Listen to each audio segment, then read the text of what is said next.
Dear students, welcome back. Yes, this time for my students who are taking up CUET UG. Yes, गौर से सुनिए UG क्योंकि कई मेरे students जो CUET PG देखते हैं वो भी इन वीडियो को UG और PG में डिफरेंस ना कर पाने के चलते देख लेते हैं। मैं चाहता हूं कि जिनके लिए ये वीडियो बनाया गया है वो पहले इसको देखें। ऑफ कोर्स ये सभी मेरे स्टूडेंट के लिए फायदेमंद होगा क्योंकि ये है बेस्ड एनसीईआरटी बुक पे और आपको पता है वो मदर बुक है। इवन सिविल सर्विसेज के लिए भी ये वीडियो उतना ही उपयोगी है, यूजीसी नेट के लिए भी, सीयूईटी पीजी। बट ये इंटेंडेड है उनके लिए जो मई के लास्ट में सीयूईटी यूजी दे रहे हैं, पॉलिटिकल साइंस डोमेन जिन्होंने रखा है। और हम लोग कोशिश क्या कर रहे हैं, ये चौथा और लास्ट पार्ट है। पिछले साल 2023 की एनटीए ने 100 क्वेश्चन रिलीज कर दिए हैं जो उन्होंने, जिसको मिला के उन्होंने डिफरेंट सेट में पूछा था। उन 100 क्वेश्चन को 25 को 4 पार्ट में बांटा गया है और उसकी थ्रेड वेयर एनालिसिस की गई। It is not a simple analysis. ये किया गया कि क्वेश्चन आया कहां से है, और जो सबसे बड़ी बात उभर के उससे आती है कि 100% ऑफ क्वेश्चन एनसीईआरटी से है और कॉपी पेस्ट क्वेश्चन है। ये भी नहीं है कि एनसीईआरटी ने पैराफ्रेज भी किया है, लेकिन वो सीधे टेक्स्ट से ना हो करके, सीधे टेक्स्ट से भी है, वो जो स्टिकर है, बॉक्स हैं, स्लोगन हैं, फोटो हैं, बहुत सारे मेमोयर हैं, कोट्स हैं, डाक टिकट पे इंफॉर्मेशन लिखी गई है, एनिक्डोटल इंफॉर्मेशन है, चैप्टर के बाद में जो क्वेश्चन पूछे गए, इन सब से मिला करके जो है इन्होंने करीब 50% क्वेश्चन निकाले और 50% क्वेश्चन ही केवल मेन टेक्स्ट से। ये बात मैं बार बार कहना चाहता हूं, यदि आप 100% लाना चाहते हैं तो आप एक एक शब्द जो इधर उधर भी बिखरे हुए एनसीईआरटी चैप्टर्स में उनको जरूर पढ़िए और देखिए किस जगह से उन्होंने क्वेश्चन उठा करके दिया है। Now let us with this information, let us see this exciting analysis and try to understand कुछ और भी चीजें, पॉलिटिक्स को भी उसके थ्रू समझने की कोशिश। इससे पहले क्वेश्चन आंसर का दौर करें शुरू। आप लोगों में से कई लोगों को पता ही नहीं है जो सीयूईटी यूजी दे रहे हैं कि एक wonderful material, perhaps the best material available in market, CUET exam guide, वो अवेलेबल है। बहुत मेहनत से इसको बनाई गई है लेकिन बहुत कम लोगों ने उसे अभी तक जो है परचेज किया। इसका मतलब आप लोगों को पता नहीं है। इसकी ये जो मौजूद है, ये इंस्टा मोजो नाम के पेमेंट गेटवे साइट पे है। ये इसकी लिंक है। यहाँ से आप, बहुत ही नॉमिनल कॉस्ट इसकी रखी गई है। मतलब इसकी प्राइस जो है ऐसी रखी गई 60 रुपीज, मतलब जिसमें कि आप एक चॉकलेट खरीदते हैं उस टाइप की, क्योंकि पर्पस ये है कि आप इसको पढ़ें। सब लोग, केवल फ्री नहीं रखिए कि कोई चीज फ्री नहीं होनी चाहिए इसलिए, अदरवाइज ये ऑलमोस्ट फ्री है। आप इसको डाउनलोड करें और इसको पढ़ें। इसमें क्या है ये यहाँ पे दी गई है, लेकिन मोटी मोटी ये है कि ये हर थीम या हर चैप्टर के की पॉइंट्स हैं, मेन पॉइंट है, उसको भी यदि आप 8-10 बार पढ़ जाए तो आप सारे क्वेश्चन कर सकते हैं। और फिर लॉट्स ऑफ क्वेश्चन बैंक है चैप्टर वाइज, और बाद में जो है मिक्स करके 5 जो है वो मिक्स थीम, जिसको मॉक पेपर आप कर सकते हैं, वो भी है। और एग्जामिनेशन, इस तरह के एग्जामिनेशन के लिए टिप्स एंड ट्रिक्स भी हैं। तो और इसके अलावा जो है, जो लास्ट ईयर जो इसमें एनालाइज कर रहे हैं, ये जो एनालिसिस वीडियो है उसकी पीडीएफ भी आपको वहां पे दी गई है। आप समझ सकते हैं कि ये कितना कितना ज्यादा रिसोर्सेज है, और ये सब आप जो है ऑलमोस्ट फ्री आप अवेलेबल आपको कराया गया है। यहां से आप इसको ले सकते हैं। अब आइए 25 क्वेश्चन जो हैं वो सीयूईटी यूजी 2023 पेपर से एनालाइज करते हैं। फर्स्ट क्वेश्चन देखिए क्या है, who propose the Asian collective security system. अब यहां देखिए कहां से इन्होंने लिया है। ये साइड में बायोग्राफिकल इंफॉर्मेशन बहुत सारे लीडर्स की दी गई है एनसीईआरटी बुक में। अब यहां देखिए ये लियोनिद ब्रेजनेव की है, जो कि लीडर थे सोवियत यूनियन के काफी समय तक, 1964 से 82, मुझे लगता है सबसे ज्यादा समय तक यदि कोई, किसी ने यदि सोवियत रूस को संभाला है जो उसके चीफ के तौर पे, तो ब्रेजनेव थे। और ब्रेजनेव के बारे में बहुत सारी बातें कही गई, उसमें से एक ये भी है कि he propose Asian collective security system, और यही यहाँ पे पूछ दिया है लियोनिद ब्रेजनेव। तो अब यहाँ पे और देखिए, he was associated with the detente phase in relation with the US, तो ये भी पूछा सकता है हु वाज रिलेटेड टू। आगे आप देखिए क्या पूछा सकता है, he was involved in suppressing A popular revolution in Czechoslovakia, इसको प्राग स्प्रिंग कहते हैं 1968 में, उसको इन्होंने टैंक भेज करके स्विफ्टली सप्रेस कर दिया था, तो ये भी पूछा जा सकता है आपको। इसके अलावा यहाँ पे सोवियत रूस के निकिता क्रुश्चेव दिखते हैं, जिनके टाइम में कि क्यूबन मिसाइल क्राइसिस हुई थी, लेनिन जिन्होंने कि सोवियत रूस की स्थापना की थी, बोरिस येल्सिन दिखते हैं जो बाद में रसिया के प्रेसिडेंट बने थे, और ही वॉज इंस्ट्रूमेंटल, जिन्होंने एक तरह से भंग कर दिया था सोवियत रूस को, और रसिया एक इंडिपेंडेंट कंट्री बना और 15 और इंडिपेंडेंट कंट्री बन गए। ये सारा कुछ जो है end of bipolarity chapter 1 world politics से है। इनफैक्ट ये चैप्टर पे मत जाइएगा, मैंने थोड़ा न्यू और ओल्ड बुक दो मेरे पास बुक थी। एक न्यू बुक में ये चैप्टर 1 है, लेकिन जो ओल्ड बुक है जो अभी भी चल रही है, न्यू बुक अगले साल से आएगी, उसमें चैप्टर 2 है। The first anti dam movement in the north was launch to save which river. तो ये देखिए यहाँ पे ये जो चैप्टर है environment and natural resources, chapter 7 या 8 कह लीजिए, वहां पे ये लाइन देखिए लिखी हुई है, the early 1980 saw the first anti dam movement launch in the north, namely the campaign to save the Franklin river and its surrounding in forest in Australia. तो आपको इसने बता दिया कि फ्रैंकलिन रिवर ऑस्ट्रेलिया में है और वहां पहली एंटी डैम मूवमेंट हुई थी। और यहाँ पूछा जा रहा है first anti dam movement in the north. North मतलब कि अब ऐसे देखेंगे कि ऑस्ट्रेलिया जो है डाउन साउथ में है। नॉर्थ एंड साउथ यहाँ पे एनसीईआरटी ने यूज किया है। नॉर्थ मतलब developed country of western world, या कह दीजिए जो जनरली नॉर्थ में है, ऑस्ट्रेलिया को छोड़ करके ऑस्ट्रेलिया न्यूजीलैंड, और साउथ जो है वो कहा जाता है जो थर्ड वर्ल्ड कंट्री, गरीब कंट्री है। तो इसमें इसलिए ये अमेरिका को, ऑस्ट्रेलिया को भी नॉर्थ मानते हैं। तो ये फ्रैंकलिन रिवर ऑस्ट्रेलिया में जो है इसको बचाने के लिए किया गया था। तो ये सीधा सीधा बुक से आप देख रहे हैं दोनों क्वेश्चन, नॉट ओनली दोनों question, each and every question. ये देखिए, choose the correct statement with respect to the indigenous people. यहाँ पे 4 स्टेटमेंट है। अब एक तो ये सारे स्टेटमेंट जो है लिए गए हैं किताब से, मैंने यहाँ दे दिया है, आप देख सकते हैं। लेकिन इसका एक दूसरा आपको तरीका बताता हूँ जिसको एलिमिनेशन मेथड कहते हैं। आप डी स्टेटमेंट पर जब आएंगे, the indigenous people have no representation in the constitution of India. क्या आप मानते हैं सर इंडिजिनस पीपल हमारे शेड्यूल ट्राइब कहते हैं, क्या उनको रिप्रेजेंटेशन नहीं? उनको काफी उनको रिजर्वेशन दी गई है। शेड्यूल 5 एंड शेड्यूल 6 उनके लिए लिखी गई है, कैसे उनके एरिया जहां वो रहते हैं उनको एडमिनिस्ट्रेट स्पेशल तरह से किया जाए, स्पेशल फैसिलिटी दिया जाए, हर जगह उनको प्रेफरेंस। कॉन्स्टिट्यूशन ने बिल्कुल एक स्पेशल रिप्रेजेंटेशन दिया। तो डी जो है वो डेफिनेटली रॉन्ग है। और यहां पे देखिए कि इसमें डी है तो रॉन्ग हो गया, खत्म। इसमें भी डी है तो ये भी खत्म हो गई, इसमें भी डी है ये भी खत्म हो गई। तो ये 3 खत्म हो गई तो यही बच गई। इसका मतलब ए बी सी सही है, केवल एक ही तो गलत है। तो इसको एलिमिनेशन टेक्निक कहते हैं। यदि ये आप अर्ली सीख जाएंगे, अभी आप क्लास 12 के स्टूडेंट हैं, तो आगे आपको सिविल सर्विसेज से लेकर हर एग्जाम, सिविल सर्विसेज प्रीलिम्स खास करके आपको काफी फायदा होगा, UGC net, CUET, PG and all. Otherwise ये बाकी तीनों स्टेटमेंट जो हैं बुक से लिए गए हैं, मैंने हाईलाइट कर दिए। इंडिजिनस पीपल क्या है, उनके क्या राइट्स हैं, और ये लिया गया environment and natural resource chapter से। नेक्स्ट क्वेश्चन देखिए, the first world social forum.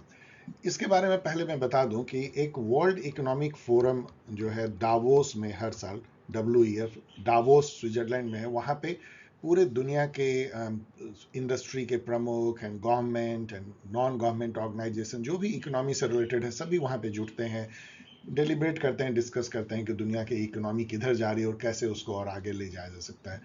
ये जो वर्ल्ड इकोनॉमिक फोरम है, ये टिपिकल जो है नॉर्दर्न कंट्रीज डायरेक्टेड ग्लोबलाइजेशन का प्रतीक है, साइन पोस्ट है। उसके अगेंस्ट में वर्ल्ड सोशल फोरम जो है ब्राजील में लॉन्च किया गया था 2001 में। यहाँ आपको लिखा हुआ भी है, the first WSF meeting was organised in Porto Alegre, Brazil in 2001।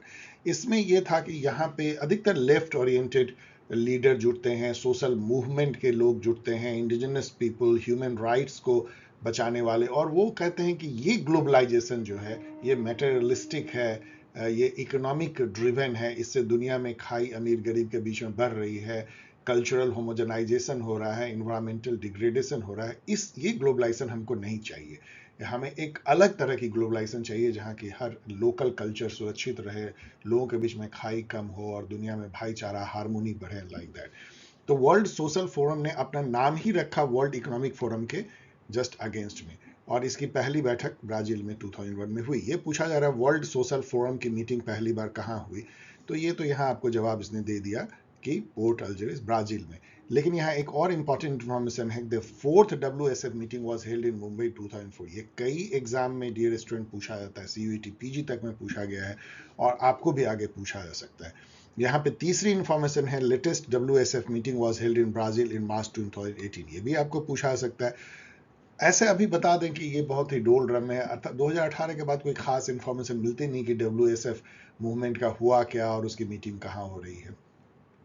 ये है आपको ग्लोबलाइजेशन चैप्टर 8 या 9 से। अब यहाँ पे देखिए दो स्टेटमेंट है, ये भी बहुत पॉपुलर टाइप का क्वेश्चन है कि दो स्टेटमेंट होते हैं फिर पूछे जाते हैं कि दोनों सही है, एक सही है, दूसरा गलत है, दोनों गलत है, लाइक दैट। स्टेटमेंट वन है cultural consequences of globalization are only negative. अब यहाँ देखिए आपको टेक्स्ट में लिखा गया है at the same time it would be a mistake to assume that cultural consequences of globalization are only negative. इसका मतलब क्या है कि निगेटिव केवल नहीं होता है, बहुत सारा कल्चरल कंसिक्वेंसेस पॉजिटिव भी होता है। आपके बुक ने इसको एक्सप्लेन किया है, इसलिए ये स्टेटमेंट गलत है। यदि ये स्टेटमेंट गलत है तो अब सेकंड स्टेटमेंट पे आते हैं। Cultural homogenization is an aspect of globalization. फिर उसी चैप्टर में आगे लिखा हुआ है while cultural homogenization is an aspect of globalization. उसके बाद आगे उन्होंने और कुछ कुछ लिखा है कि हेट्रोजेनाइजेशन भी होता है, ये नहीं कि केवल होमोजेनाइजेशन क्या है कि एक जैसा हो जाना। तो क्योंकि नॉर्दर्न जो या वेस्टर्न कल्चर जो है वो एक तरह से इतना ओवर वियरिंग हो जाता है, वो छा जाता है पूरे कंट्री पे। हर जगह आप देखेंगे McDonald, Pizza Hut, Burger King, KFC, blue jeans, और वही ब्रांड, उसी टाइप के शोरूम, वही लाइफ स्टाइल, वही लिंगो। फिर आप इंटरटेनमेंट में देखेंगे तो वो सभी नेटफ्लिक्स, अमेजन प्राइम देख रहे हैं, हॉलीवुड मूवी। तो आपको लगेगा कि दुनिया में एक जैसा कल्चर हो रहा है, तो उसको कल्चरल होमोजेनाइजेशन कहते हैं। वो ग्लोबलाइजेशन का एक पार्ट है और बहुत ही वॉरिंग पार्ट भी है। तो ये स्टेटमेंट सही है, cultural homogenization is an aspect of globalisation. तो कौन सा स्टेटमेंट सही होगा कि statement one is incorrect but statement two is correct. ये ग्लोबलाइजेशन चैप्टर से। नेक्स्ट क्वेश्चन देखिए, which of the following state is not created from the state of Assam. आपका बुक कहता है कि several Indian state originated from the larger historical state of Assam. Nagaland, Meghalaya, Mizoram, Arunachal Pradesh, चार, और कब कब ये निकले ये भी दिया गया, इसको भी याद कर लीजिए। यहाँ पे तो मेघालय है भी नहीं, और यहाँ सिक्किम डाल दिया है। सिक्किम जो है असम से नहीं निकलता है, ये अलग से है, इंडिया का प्रोटेक्टरेट था, और ये जो है 22वां स्टेट बनता है 1975 में 36 अमेंडमेंट से। तो ये जो चैलेंज ऑफ नेशन बिल्डिंग जो चैप्टर 1 है उससे है। अब यहाँ मैच करने को है, ये भी बहुत पॉपुलर टाइप के क्वेश्चन है, आगे आपको हमेशा दिखेंगे, पहले भी दिखे होंगे यदि आपने NTSC एग्जाम दिया होगा या अदर कम्पिटिटिव एग्जाम, और आगे भी आपको दिखेंगे। यहाँ पे देखिए ABCD, यहाँ 1 2 3 4 आपको मैच करना है। ये सब जो है सोशल मूवमेंट है, पॉपुलर मूवमेंट, कोई इन्वायरमेंट के हैं, कोई अदर मूवमेंट, लाइक चिपको मूवमेंट जो है, ये इन्वायरमेंट को बचाने के लिए औरतें जो हैं पेड़ से चिपक जाती थी, उत्तराखंड में हुआ था। तो A का 2, तो A के 2 से आप देखिए 2 है, और यहाँ तो ये A का 1 है 4, तो इसका मतलब ये 50-50 गेम, मैं बोलता हूँ आपने 50-50 गेम खेल लिया। B का 3 दोनों में है, तो B का 3 हो गए, आपको जानना की भी जरूरत नहीं है। दलित लिबरेशन मूवमेंट, इसका मतलब महाराष्ट्र में हुआ था, दलित पैंथर। अब आइए एंटी अरक मूवमेंट जो था, अरक जो है एक तरह का लिकर होता है, शराब आप कह सकते हैं, लोकल, जैसे बिहार में तारी होती है उस टाइप की। तो वो उसके अगेंस्ट में एंटी अरक मूवमेंट जो है नेल्लोर डिस्ट्रिक्ट आंध्र प्रदेश में चलाया गया था। तो C का 4 होगा जो यहाँ पे है, तो इससे आपको ये क्रैक हो जाता है। तो D का 1 नर्मदा बचाओ आंदोलन जो है गुजरात उसका मेन एरिना रहा है। ये सब जो है rise of popular movement chapter से है। द एडिटोरियल पेज ऑफ नई दुनिया ऑफ 27 जून 1975, याद रखिए कि 25 जून को इमरजेंसी लगी थी और 2 दिन बाद, was like any other except that the space for the editorial was left blank। जो एडिटोरियल का पेज होता है सबसे इंपॉर्टेंट, वो पूरा ब्लैंक था। Many other newspaper also carried such blank spaces to protest against, of course emergency के against में, censorship imposed during emergency। अब यहाँ देखिए आपका बुक से मैंने ये लिया है, यहाँ क्या लिखा है कि क्या क्या हुआ था, कैसे लोगों ने रजिस्ट किया उसको। उसमें लिखा है the statesman, Indian express protested against censorship by leaving blank spaces where news item had been censored। तो आप देख सकते हैं सीधा सीधा इससे ली गई है, और ये चैप्टर है the crisis of democratic order. Which Indian freedom fighter is associated with the idea of Hindutva. ये आपका बुक लिखता है Hindutva literally means Hinduness and was defined by its originator V.D. Savarkar, Vinayak Damodar Savarkar, as the basis of Indian, in his language also Hindu nationhood। ब्ला ब्ला, उसके आगे बहुत चीज उन्होंने दिया है कि उन्होंने किसको कहा था कि कौन जो है हिंदू हैं, जो इंडिया को अपना होली लैंड मतलब पुण्य भूमि और पितृभूमि मतलब फादरलैंड मानते हैं। तो दिस ऑल इसके बारे में और आगे आप पढ़ सकते हैं, मैं यहाँ एक्सप्लेन नहीं कर रहा हूँ, लेकिन ये आपको सिंपल सा जो क्वेश्चन है कि किसने आइडिया दिया हिंदुत्व का, ये सीधा बुक से लिया गया है, वीडी सावरकर। ये है recent development in Indian politics chapter 8 से। बैमसिफ का यहाँ पे फुल फॉर्म पूछ रहा है, क्योंकि ये इतना बड़ा सा नेम है, तो इस तरह के जो क्वेश्चन जनरली होते हैं, ऐसे क्वेश्चन भी पूछे जाते हैं, क्योंकि आपके बुक में सीधा देखिए लिखा गया है the 1980s also saw the rise of political organisation of the Dalit in 1978। ये भी बताया जा रहा है। हो सकता है इस बार आपको ये पूछे कि बैमसेफ जो है किसने फाउंड किया था, तो ये कांसी राम ने किया था, यहीं लिखा गया है कांसी राम।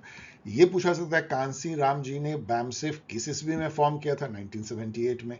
उन्होंने और कौन कौन ऑर्गेनाइजेशन फॉर्म किए थे, इससे क्वेश्चन हो सकता है, यहीं पे दिया गया है दलित शोषित संघर्ष समिति। आप देखिए दलित शोषित संघर्ष समिति, इसका यदि शॉर्ट फॉर्म बड़ा मजेदार है, DS4, क्योंकि S 4 बार है, शोषित समाज संघर्ष समिति 4, DS दलित, तो DS4। और फाइनली उन्होंने जो है एक पॉलिटिकल पार्टी बनाई, बहुजन समाज पार्टी, जिनकी चीफ अभी मायावती हैं।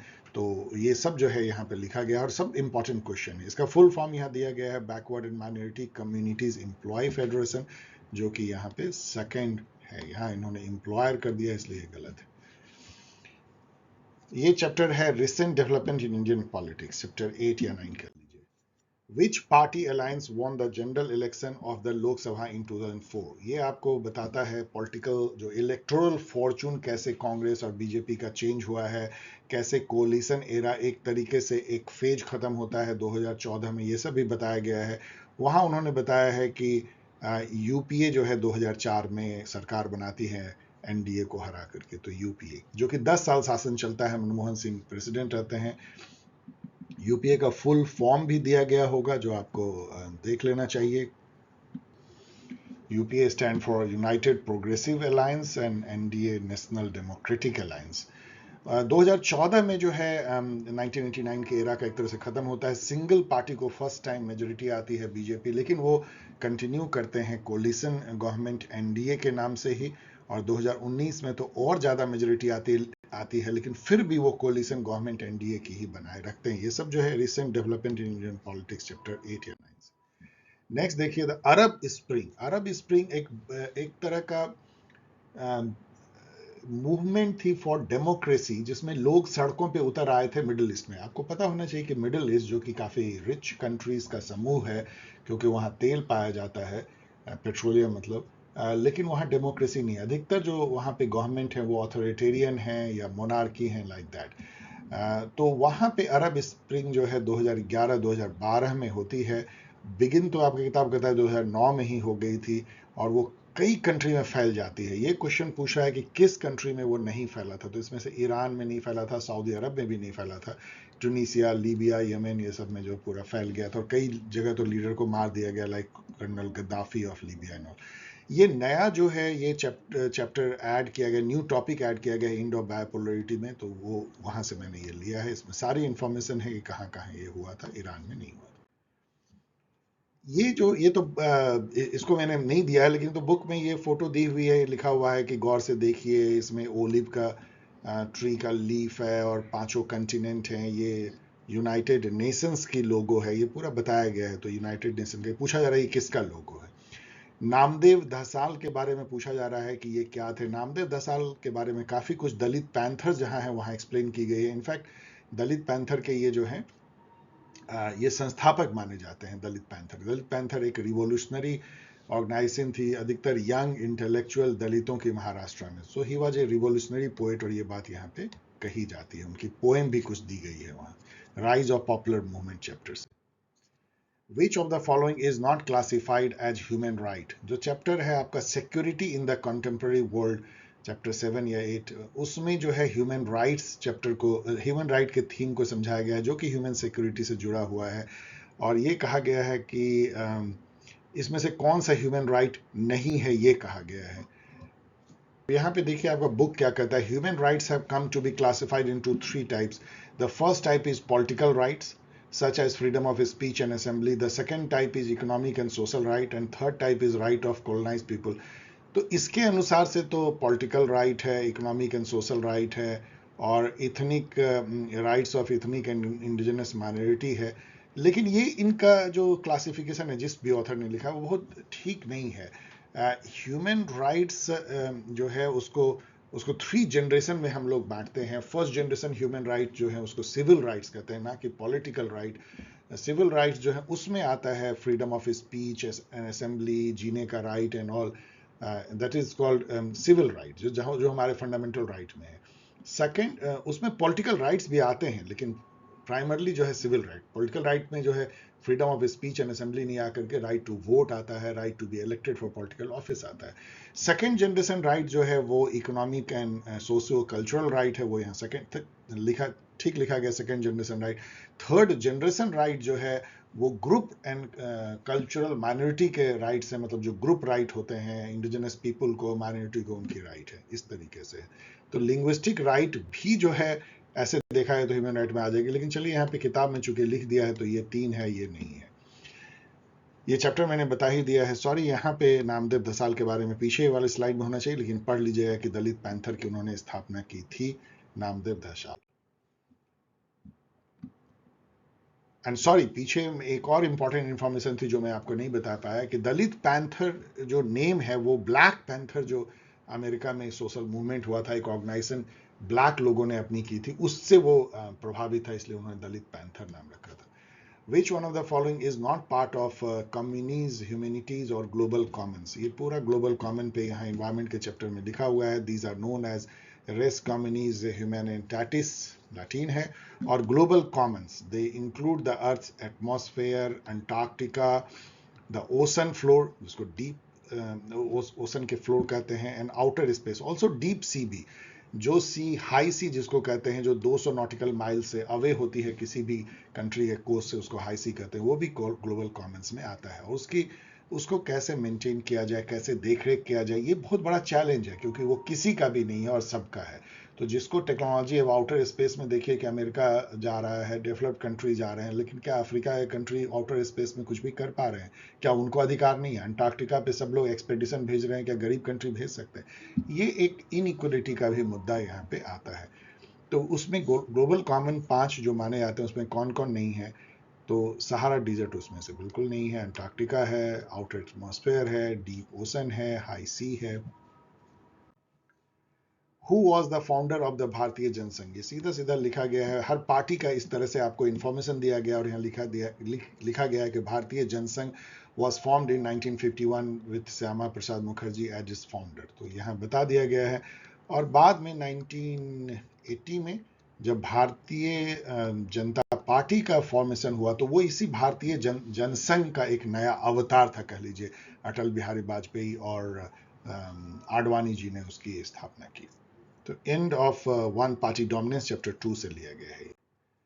Who was the first Indian to be Governor General of India between 1948-1950? Again ये बायोग्राफिकल इंफॉर्मेशन सी चक्रवर्ती राजा गोपालाचारी का दिया गया है। इसमें देखिए कितने सारे इंफॉर्मेशन हैं। ये सीनियर कांग्रेस लीडर थे और ये राइटर भी थे, क्लोज एसोसिएट ये महात्मा गांधी के भी रहे हैं, मेंबर ऑफ कॉन्स्टिट्यूंट असेंबली भी थे। First Indian to be the governor general of India 1948-50, जो क्वेश्चन पूछा गया सीधा यहाँ से।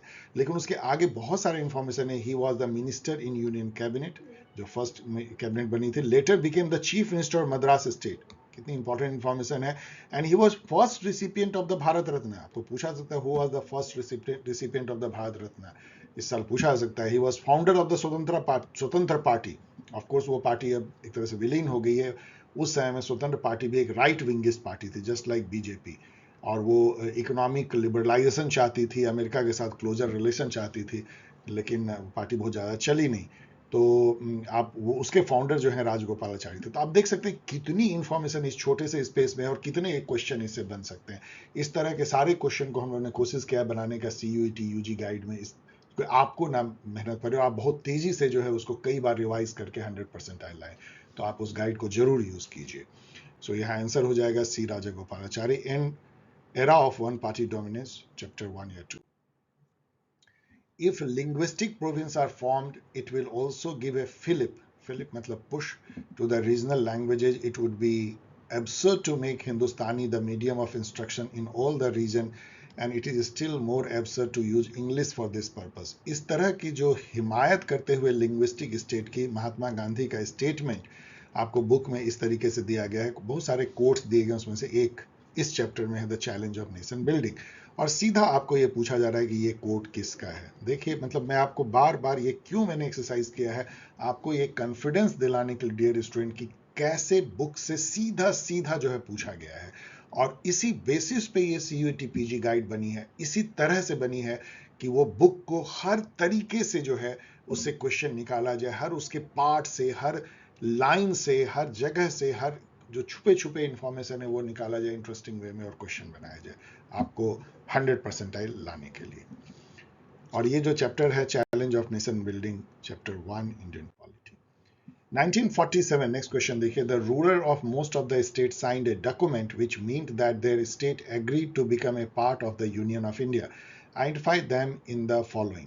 तो ये जो डॉक्यूमेंट्स उन्होंने साइन किया उसको क्या कहा गया था, उसको इंस्ट्रूमेंट ऑफ एक्सेशन कहा गया था, और ये सीधा बुक में लिखा गया, the ruler of most of the state signed a document called the instrument of accession which mean that their state agreed to become a part of. सीधा सीधा इसको मतलब पैराफ्रेज भी नहीं किया गया है, लाइन को कॉपी पेस्ट किया गया है। This is the challenge of nation building chapter 1।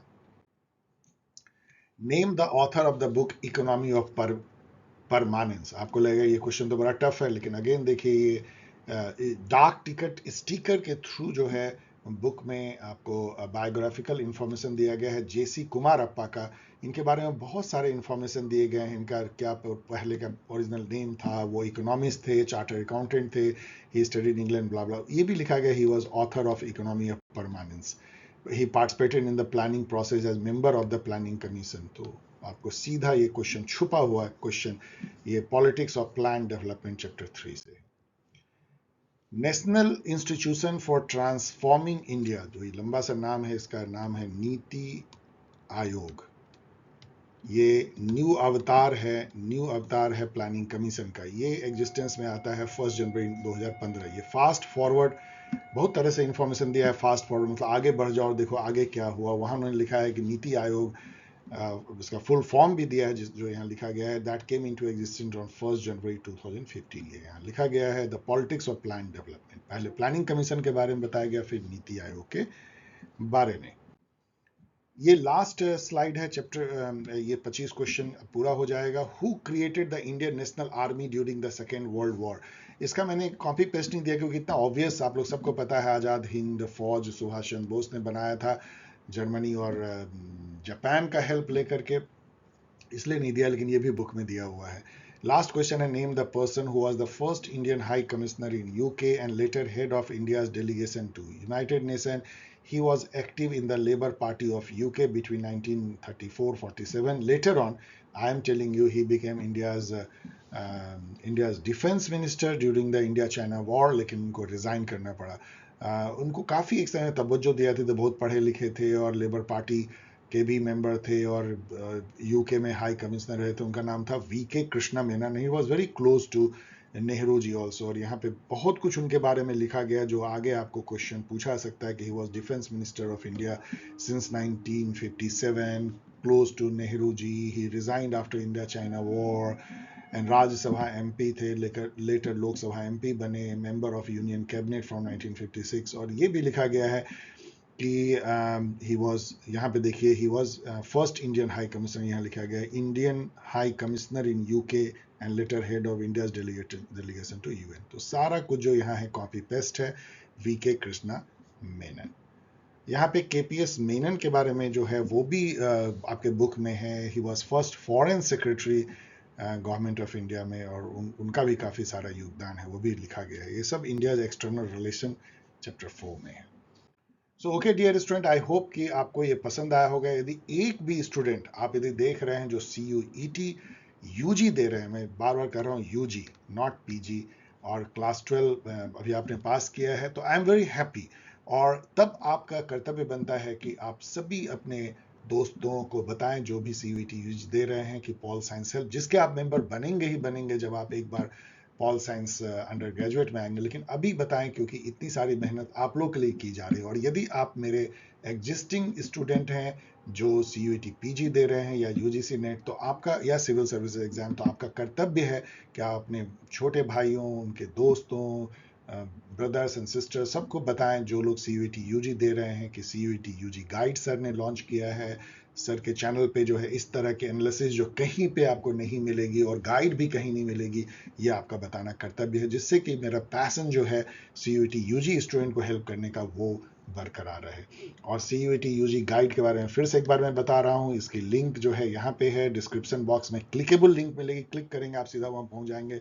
Nominal cost पे आप उसको डाउनलोड कर सकते हैं, PDF है, आप आराम से उसको प्रिंट आउट लेके भी पढ़ सकते हैं। इस तरीके से आप मुझसे जुड़ सकते हैं। Website, email, Telegram channel, Twitter में हमेशा कोशिश करता हूँ मेरे सभी स्टूडेंट के जो क्वेरी होते हैं उसका जवाब देने का, यदि वो जवाब 1-2 लाइन में दिया जाए और ऑब्जेक्टिव हो।